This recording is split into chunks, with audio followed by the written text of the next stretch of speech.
Okay, so my topic is going to be exercise and what it means for you and the benefits to it. So many of us have loved ones that are probably overweight or have health problems, things like that. Everybody knows somebody that's in that particular situation.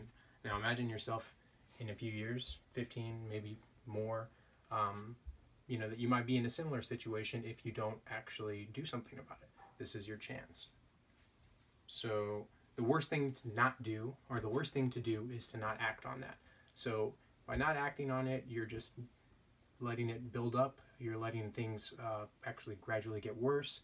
And that's something you definitely don't want to happen. So, the best health is, in order to have the best health, you're going to have to do exercise, eat right, things like that. But what we're going to talk about is exercise.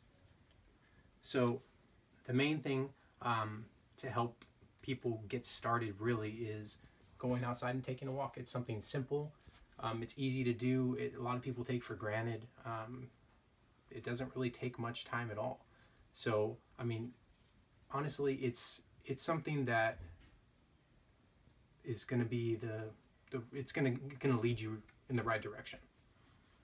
So I personally have lost weight from this in the past few months. I've actually lost about 15 pounds from doing something like this, just going outside and taking daily walks, progression to running. Now, mainly what we're going to be talking about is walking, but running is also helpful and things like that. So it's actually something that helps with your mood. It's going to help you with if you have depression, things like that, losing weight, obviously. And then, all around, it can actually save your life in many different ways.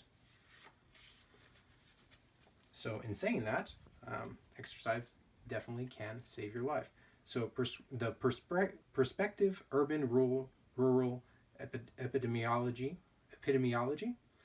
recommends that you exercise 30 minutes a day in some shape or form, walking, running, different things like that. And they actually had a study that shows that the risk of death by any cause really is reduced by 28%, which is a pretty good amount when you actually follow these guidelines. So heart disease alone actually decreased by 20%. So that's a big thing as well, because a lot of people have bad hearts, and that's something that we definitely need to change. So the Mayo Clinic actually showed that exercise does indeed make one happier, which in turn can actually help fight depression. So a lot of people that suffer from depression and have ugly thoughts, things like that, things going on in their life that are not going their way, exercise, a lot of people don't even realize, is something that can help get that back on track. So, and then it also de-stresses yourself when you're feeling overwhelmed, things like that. That's something that can take care of that. It actually helps you get happier all around. So I know a lot of people already know this. It may seem, I guess, overused.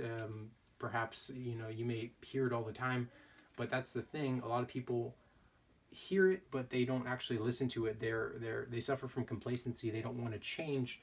They don't want to do things out of the norm, which is something that it's all too common, and unfortunately that's something that we should all strive to change. So in saying that, losing weight is probably the biggest thing you've heard that actually happens from exercising daily, with like I mentioned earlier, from daily walks. That's the biggest thing. That's the thing that I'm going more towards, because a lot of people don't realize that something simple like that could be like the gateway in a way. According to healthyliving.com, walking does increase your metabolic rate, which increases your heart rate, of course, and it helps you burn calories. So that is something that of course leads to losing weight. So of course with that you also gain confidence. Many that don't have that, or they suffer from lack of it, they'll actually have an increase of that when they lose weight, of course. So for my item, I don't actually have it because my actual watch did break, so I brought up the website. So right here, it's a Fitbit, which many of y'all probably already know about. And this one is actually called the Fitbit Charge 2. This is the one that I had. This is a very simple device that many have already heard of, many enjoy using. It helps with your tracking your heart rate, your steps, helps with your sleeping schedule. You can actually get notifications. You can have it linked with your phone. You can get notifications on them. All around, it's a great device to have. It's easy. It's just, it's basically just a watch. It's sweat resistant, so you can exercise with it. Like I mentioned earlier, though, I do not have mine because mine broke. So this is going to be the website, which is Fitbit.com, and this is the actual device that I had.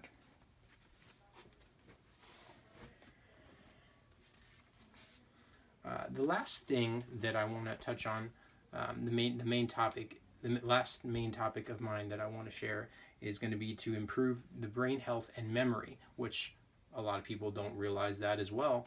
When you exercise, you actually you're going to increase, like I mentioned earlier, the blood flow, which gets oxygen to your brain, and therefore it's actually going to help with your memory. It's going to help with your all-around efficiency of your brain. So it's going to lead to better blood flow as well.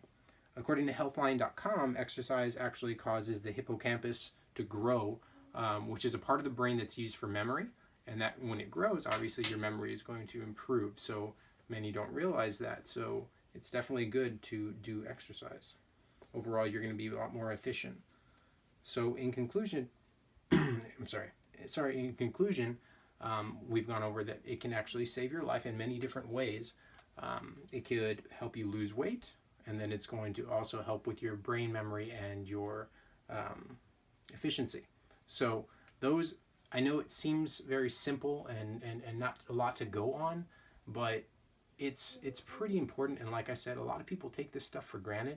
It does help in so many different ways. And again, many of us have heard about exercising, about the benefits of it, but they just don't listen. A lot of people don't listen. They don't think it's for them. They think it's too hard, it's too difficult. They don't want to go to the gym. They don't want to do that. But you don't need a gym to do something as simple as just walking, like I said.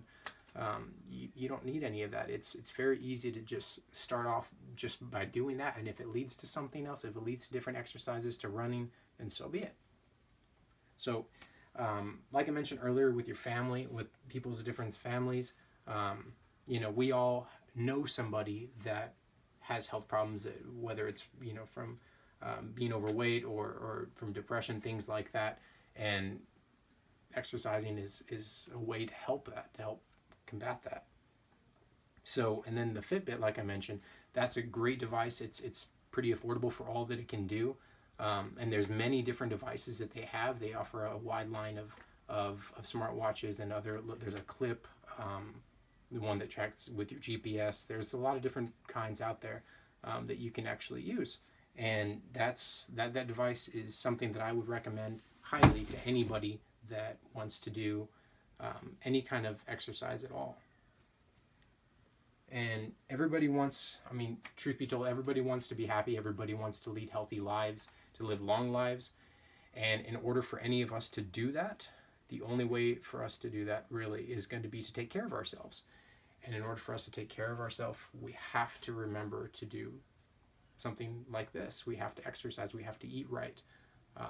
But the main thing that I chose to go over is exercise, because a lot of people do take that for granted.